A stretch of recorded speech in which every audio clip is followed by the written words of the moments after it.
Fill in operators to complete the equation. आपल्याला काय करायचं आहे, ऑपरेटर्स फिल करायचे आहे. त्याच्यामध्ये ऑपरेटर्सचा अर्थ होतो चिन्ह, म्हणजे कुठले चिन्ह plus minus addition subtraction division multiplication जे काही चिन्ह आहेत त्यांना ऑपरेटर्स असं म्हटलं जातं. तर आपल्याला काय दिलेलं आहे 7 7 7 7 7 5 टाइम्स 7 दिलेले आहे इज इक्वल टू त्याचा ॲन्सर येते 3.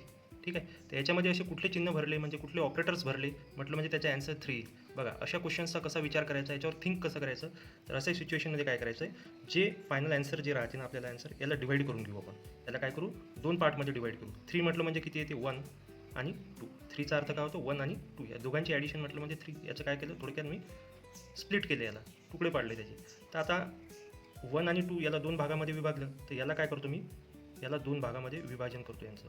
7 आणि 7 याला 1 देतो आणि 7 7 7 याला काय देतो 2 देतो. ठीक आहे. तर 2 भागात विभाजन झालं याचं 1 आणि 2 पार्टमध्ये. आता आपल्याला असा विचार करायचा आहे याच्यामध्ये की 7 आणि 7मध्ये असा कुठला ऑपरेटर ठेवला, चिन्ह ठेवलं म्हटलं म्हणजे त्याचा ॲन्सर 1 येईल. तर काय करता येईल आपल्याला, इथं ॲडिशन ठेवता येईल का, बघा बरं. ॲडिशन ठेवून 7 + 7 14 होतात, काही यूज नाही होणार. मल्टिप्लिकेशन ठेवलं 7 × 7 49 होतात. मग काय ठेवावं लागेल आपल्याला की ज्याचे ॲन्सर 1 येईल. तर इथं काय ठेवावं लागेल आपल्याला, डिव्हिजनचा सिम्बॉल ठेवावं लागेल, डिवाईड करावं लागेल. 7 1 7 म्हणजे ॲन्सर 1 येईल. ओके. त्यानंतर मग आपल्याला आता इथं 2 आणायचं आहे. तर या 7 या 777मध्ये असे कुठले ऑपरेटर्स ठेवावं लागतील की आपल्याला 2 येईल ॲन्सर. काय करता येईल, 7 7 7. तर बघा 7 + 7 जर केलं तर आपण किती होतो, 7 + 7 किती होईल 14. 7 + 7 किती होईल 14. याला एक ब्रॅकेटमध्ये टाकून देतो मी 14.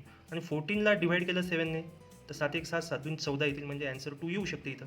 म्हटलं म्हणजे या दोघांची ॲडिशन करून या ॲडिशनला या तिसऱ्या 7ने डिवाईड करायचं. तिसऱ्या 7ने काय केलं, डिवाईड केलं. म्हटलं म्हणजे याचा ॲन्सर किती येईल, 7 7 + 7 14 14 डिवायडेड बाय 7 म्हटलं म्हणजे ॲन्सर येईल 2, म्हणजे 2चा भाग जाईल 2.